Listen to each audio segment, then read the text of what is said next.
Brought to you by TechnoSpark 20 series smartphones.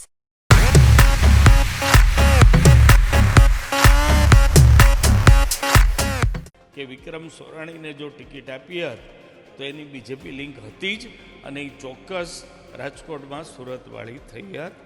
કોઈ કાળે એક પણ સીટ ઉપર 5 લાખની લીડ કાઢી શકશે નહીં. એ લોકો તો ઘણી બધી સીટો બચાવવા અત્યારે મહેનત કરી રહ્યા છે. લીડ તો ભૂલી જાઓ, તો 400 પાર તો ભૂલી જાય. સાદી બહુમતી લગી પહોંચવાના પણ ભારતીય જનતા પાર્ટીને ફાફા થઈ ગયા છે. હું ખાતરીપૂર્વક કહું છું કે નરેન્દ્રભાઈ મોદી ત્રીજી વખત શપથ લેવાના નથી.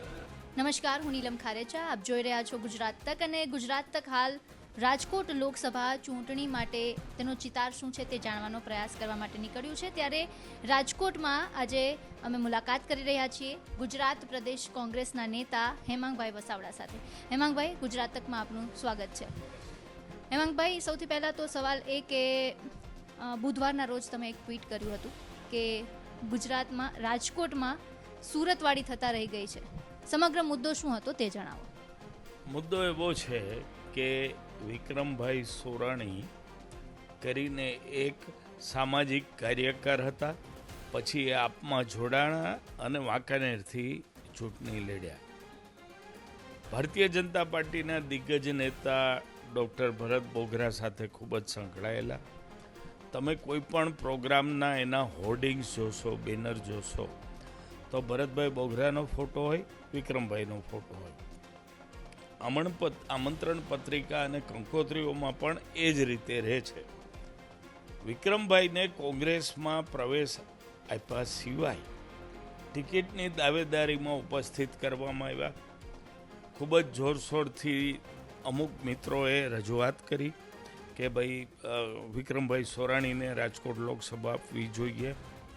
એ વખતે અમે એટલે મારી સાથે સંકળાયેલા મારા મિત્રો મહેશભાઈ રાજપૂત, અશોકભાઈ ડાંગર, અશોકસિંહ વાઘેલા, સુરેશભાઈ બથવાર અને અન્ય ઘણા બધા લોકોએ પ્રવીણભાઈ સોરાણી ખુલીને વિરોધ કર્યો કે જે માણસ પક્ષમાં એવો નથી, જેની લિંક ખુલ્લી છે કે બીજેપી સાથે સંકળાયેલો છે, એને તમે ટિકિટ કઈ રીતે આપી શકો?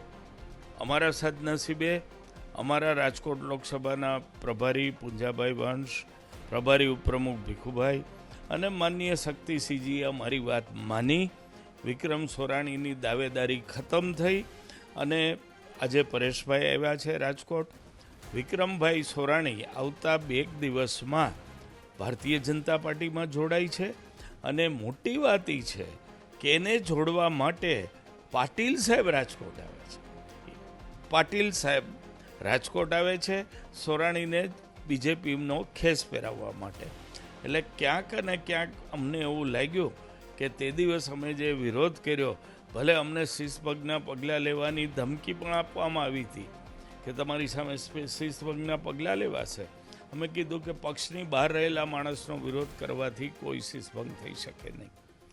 આમ જો અમને આજે પણ એવું સતત લાગે છે, અમને નહીં, તમામ કોંગ્રેસ કાર્યકરને, કે વિક્રમ સોરાણીને જો ટિકિટ આપી હોત તો એની બીજેપી લિંક હતી જ અને એ ચોક્કસ રાજકોટમાં સુરતવાળી થઈ હોત. કોંગ્રેસના તમામ પાયાના કાર્યકરોએ શહેરમાંથી, જિલ્લામાંથી, વોર્ડમાંથી એમનો વિરોધ કર્યો. અને અમારી વાત ફરીથી કહું છું કે શક્તિસિંહજીએ સાંભળી, એની ઉપર નિર્ણય લીધો અને સુરતવાળી થતાં અટકી ગઈ. હેમાંગભાઈ, કયા નેતા હતા કે જેમના દ્વારા આ વાત કરવામાં આવી રહી હતી કે વિક્રમ સોરાણી છે તેમને ટિકિટ આપવામાં આવે? જો ઘણું બધું એ વખતે મીડિયામાં આવી ચૂક્યું છે. મીડિયાને પણ ખબર છે, કાર્યકરોને પણ ખબર છે. એ સંજોગોમાં આજે હું નામ લઈશ નહીં. નામ નથી લેવા માંગતા. વાત કરીએ જૂથવાદને લઈને, તો કોંગ્રેસમાં આજે અત્યારે આંતરિક જૂથવાદ જે થોડો ઘણો જોવા મળે છે, તો શું એવું નથી લાગતું કે એના કારણે રાજકોટમાં જે અત્યારે એક જુવાળ ઉપડ્યો છે કોંગ્રેસ તરફી, તે નુકસાન પહોંચાડી શકે? પરેશભાઈ ધાનાણી સન્માનનીય દિગ્ગજ નેતા છે. કોંગ્રેસમાં ઘણા બધા લેવલે એમણે કામ કર્યું છે અને રાજકોટના વિવિધ આગેવાનો એમને ભાઈ ગણે છે. એ સંજોગોમાં કોઈ પણ જાતની જૂથવાદની વાત અથવા કોઈની નારાજગીની વાતને હું ખારીજ કરું છું અને તમામ લોકો પરેશભાઈ જીતે એને માટે એકમત થઈ અને કાર્યશીલ થઈ ગયા છે।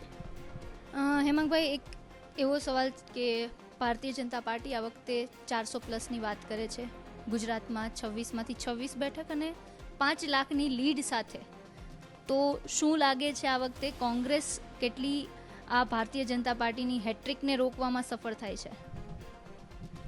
જે રીતે ગુજરાતમાં પહેલાં ગુજરાતની વાત કરીએ, પછી 400+ની વાત કરીએ, વાતાવરણ છે, પ્રજાનો મૂડ છે, જે રીતે જુદા જુદા સમાજો નારાજ થઈને સરકાર સામે પડ્યા છે ભારતીય જનતા પાર્ટી સામે, ત્યારે સૌથી પહેલી વાત 26-0 થવાનું નથી, એ લોકો પણ હવે બોલતા બંધ થઈ ગયા છે। બીજી વાત 5 લાખની લીડની છે, કોઈ કાળે એક પણ સીટ ઉપર 5 લાખની લીડ કાઢી શકશે નહીં। એ લોકો તો ઘણી બધી સીટો બચાવવા અત્યારે મહેનત કરી રહ્યા છે, લીડ તો ભૂલી જાઓ। પહેલા તબક્કાનું મતદાન પૂરું થઈ ગયું છે દેશમાં, બીજા તબક્કાનું મતદાન આજે ચાલે છે, આવતીકાલે થશે મારા ખ્યાલથી, આજે અથવા કાલમાં એક્ઝેક્ટ ડેટ યાદ નથી। એનો જો તમે મુહાવરો જુઓ, એનો અભ્યાસ કરો તો 400 પાર તો ભૂલી જાય, સાદી બહુમતી લગી પહોંચવાના પણ ભારતીય જનતા પાર્ટીને ફાફા થઈ ગયા છે। હું ખાતરીપૂર્વક કહું છું કે નરેન્દ્રભાઈ મોદી ત્રીજી વખત શપથ લેવાના નથી। ધન્યવાદ હેમાંગભાઈ, અમારી સાથે જોડાયા તે બદલ। તો આ હતા ગુજરાત પ્રદેશ કોંગ્રેસના નેતા હેમાંગભાઈ વસાવડા, કે જેમણે બુધવારના રોજ જે ટ્વીટ કર્યું હતું વિક્રમ સોરાણીને લઈને, અને તેમણે કહ્યું હતું કે જો તેમને ટિકિટ મળી હોત તો રાજકોટમાં પણ સુરતવાળી થઈ હોત।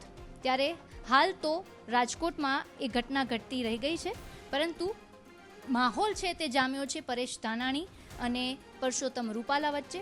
22 વર્ષ બાદ આ જંગ ફરી એકવાર જોવા મળી રહ્યો છે। એ પહેલા જંગ હતો અમરેલીમાં, અને આ વખતે અમરેલીના બંને દિગ્ગજ છે તે રાજકોટમાં એકબીજાને માત આપવા માટે થનગની રહ્યા છે। ત્યારે જોવાનું રહેશે કે 4 જૂનના રોજ જ્યારે મતપેટી ખુલશે ત્યારે જ માલુમ પડશે કે પરિણામ શું આવે છે। કેમેરા પર્સન રોનક મજીઠિયા સાથે નીલમ ખારેચા, ગુજરાત તક, રાજકોટ।